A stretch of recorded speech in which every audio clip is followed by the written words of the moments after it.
Bien, amados, vamos a tener una breve meditación en esta noche de la palabra del Señor y vamos a ir directamente al libro de Jeremías, capítulo 33. El libro de Jeremías es un libro donde vemos cómo Dios usa a un hombre que quizás no quería ser usado. Digo no quería ser usado porque más de una ocasión Jeremías quizás pidió al Señor que usara a alguien más, pero Dios quería usar a Jeremías. Y esa situación la han vivido muchas personas, no solamente en la Biblia, sino en el día de hoy también, de servirles. Cuando quizás quisieran estar haciendo otra cosa, pero Dios dice, no es a ti que te quiero usar. Es increíble cómo Dios, que es un Dios que también sustituye, porque lo ha hecho, por ejemplo, en el caso de Saúl, desechó a Saúl y lo sustituyó por David, pero en algunos casos Él decide, no es a ti que te voy a usar. En el caso de Jeremías, en el caso de Jonás, Dios decidió que era Él que iba a usar, o era ellos que iba a usar, y no los desechó nunca, a pesar de no querer hacer la labor. Y hoy día también se da el caso de que a veces quizás nosotros no queremos hacer la labor y el Señor nos dice, es a ti que te quiero usar. Lo impresionante de esto es que cuando usted dice que no al Señor y no lo hace, se pierde obviamente de ver la mano de Dios obrar. El pueblo de Israel, específicamente la ciudad de Jerusalén, estaba viviendo momentos caóticos y esperaba por una restauración, por un tiempo de abundancia nuevamente. Y Jeremías clamaba a Dios por esto. Y justamente en esta cita de Jeremías capítulo 33, Dios le dice una palabra que también se convierte en una palabra para nosotros hoy si nos atrevemos a creer. Leemos en nombre del Padre, del Hijo y del Espíritu Santo. Dice, vino palabra de Jehová a Jeremías la segunda vez, estando él aún preso en el patio de la cárcel, diciendo, así ha dicho Jehová, que hizo la tierra, Jehová que la formó para firmarla. Jehová es su nombre. Dice, clama a mí y yo te responderé y te enseñaré cosas grandes y ocultas que tú no conoces. Yo siempre bromeo diciendo que Jeremías duraba más tiempo preso que lo que duraba suelto. Fue un hombre que fue bastante afligido en la carne, obviamente, y fortalecido, obviamente, también en el espíritu. Y muchos de nosotros podemos estar pasando por situaciones similares y ver que el lugar de donde estamos es un lugar caótico, un lugar difícil. Estamos en una cárcel, así como lo está Jeremías en esta lectura, como lo estuvo José, como lo estuvo Pablo y Bernabé en determinado momento, como lo estuvieron muchos de los apóstoles en determinado momento, como lo estuvo Juan en la isla de Patmos. Estamos en una situación que miramos alrededor y lo que vemos no es favorable. No estamos viendo el cumplimiento quizás de las bendiciones que Dios nos ha prometido. Sin embargo, la palabra que Dios le da a Jeremías y la que yo le pido a ustedes que se apropien de ella en esta noche, sin importar cuál sea su situación, es una palabra de poder, una palabra poderosa.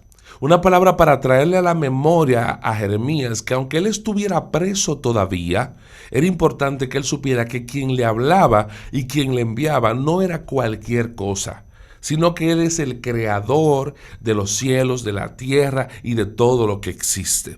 Cuando leíamos el Salmo 121 hace 2 semanas atrás para el mensaje que llevamos a la iglesia hace 2 semanas, justamente nos dábamos cuenta cómo en el Salmo 121 el salmista resaltaba, mi socorro viene de Jehová, quien creó los cielos y la tierra. Y usted dirá, ¿por qué repiten tanto que Él es el creador del cielo y de la tierra? Bueno, es que cuando tú tienes la capacidad de recordar que Él creó todo lo que existe, no importa lo grande o majestuoso que se pueda ver. Cuando tú tienes la capacidad de recordar eso, entonces también tienes la capacidad de recordar que Él no es un Dios pequeño, sino que es un Dios grande y poderoso. Así que la circunstancia en la que tú puedes estar atravesando o pasando es una circunstancia también pequeña.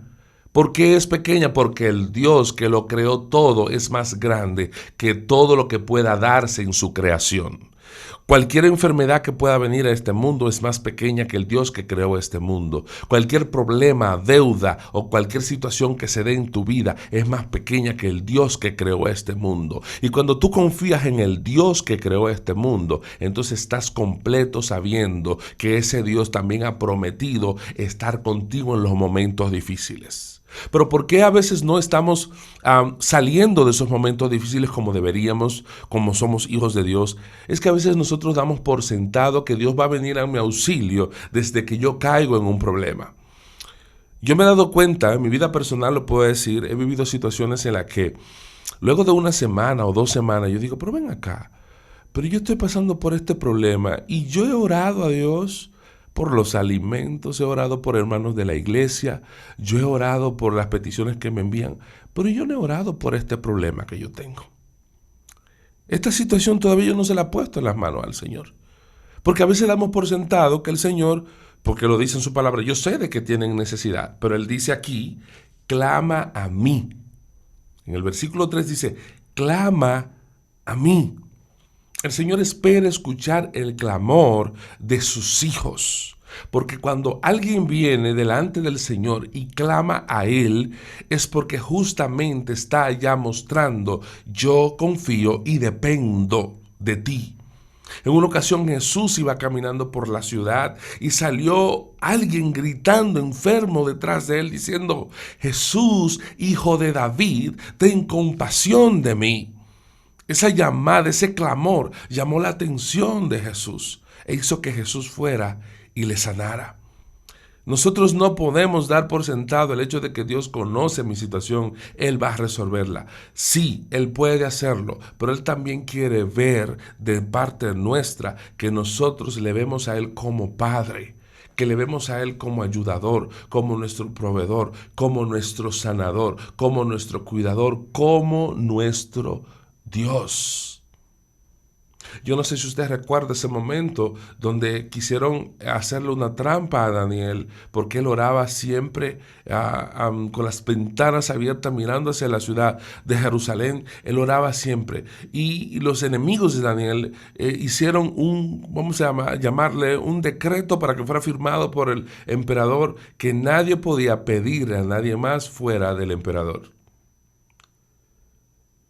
Era una manifestación de ego por parte del emperador y de adulación para el emperador, porque se supone que el emperador era aquel que podía suplir y saciar la necesidad de todo el pueblo. Y era ofensivo que alguien le pidiera a alguien más. Daniel no le pedía al emperador, Daniel no le pedía a nadie más, Daniel solamente le pedía al único que era verdaderamente poderoso. Y no solamente poderoso, sino dadivoso, que tenía la capacidad de dar, no porque le pedimos, sino porque nos ama. Entonces, estamos en el problema. Él nos dice en esta palabra, clama a mí y yo te responderé. Y no solamente te voy a responder lo que me estás preguntando o lo que me estás pidiendo, sino que te enseñaré cosas grandes y ocultas que tú no conoces. Me voy a revelar a ti. Vas a conocer mi poder más allá de lo que ha sido conocido hasta ahora.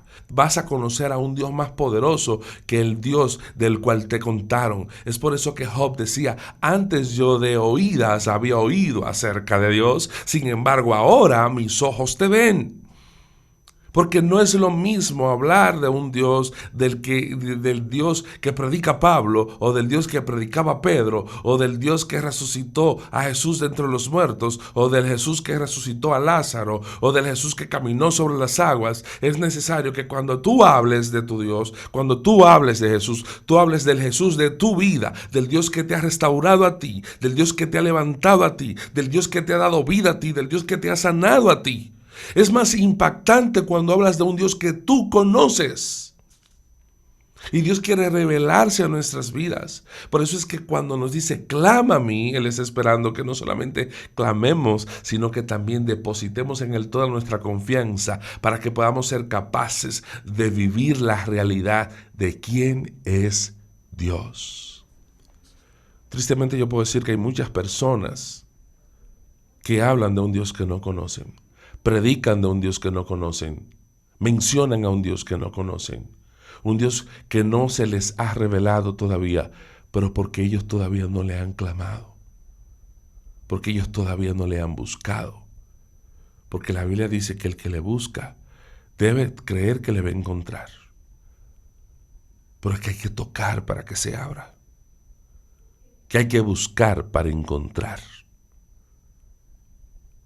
En esta noche, si no has tocado la puerta del cielo todavía para la situación que estás viviendo, es tiempo de llamar, es tiempo de tocar, es tiempo de decirle al Señor, revélate a mi vida, muéstrame tu poder, muéstrame tu gloria, demuéstrame quién tú eres. Es tiempo de creer que el Dios al cual servimos y buscamos es galardonador de aquellos que le buscan. Dios te bendiga.